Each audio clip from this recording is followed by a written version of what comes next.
Friends, இன்றைக்கி நம்ம நட்ஸை வச்சு தான், அதாவது முந்திரி பருப்பை வச்சு குழந்தைங்க யாரும் அதிகமாக சாப்பிட மாட்டாங்களா, ரொம்ப குயிக்காக ஒரு ஸ்மால் ஸ்நாக்ஸு. இது ரொம்ப டேஸ்ட்டாக இருக்கும். ஸோ தொடர்ந்து பார்த்துட்டே இருங்க. கடாய் சூடானதும் 1/2 டேபிள் ஸ்பூன் போல் நெய் சேர்த்துக்கோங்க.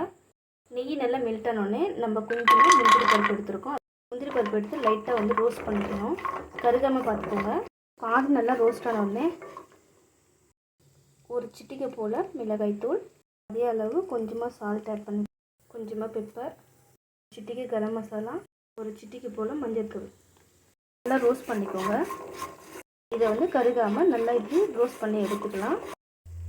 இப்போ பார்த்தீங்கன்னா இது நல்லா ரோஸ்ட் ஆகிடுச்சு பாருங்கள். அளவுக்கு நல்லா ரோஸ்ட் ஆனோடனே நம்ம எடுத்துடலாம். இது மாதிரி நம்ம ஸ்பைஸாகவும் செஞ்சு கொடுத்துடலாம், நல்லா ஒரு காரசாரமாக ஸ்பைஸியாக செஞ்சு கொடுத்துடலாம். அதே மாதிரி ஸ்வீட்டாகவும் பண்ணலாம். ஸோ இது மாதிரி செஞ்சு கொடுத்தா சாப்பிடாத குழந்தைங்களும் கண்டிப்பாக சாப்பிடுவாங்க. ஸோ இந்த மெத்தடில் நீங்களும் ட்ரை பண்ணுங்கள். ட்ரை பண்ணி எப்படி இருக்குன்னு கமெண்ட்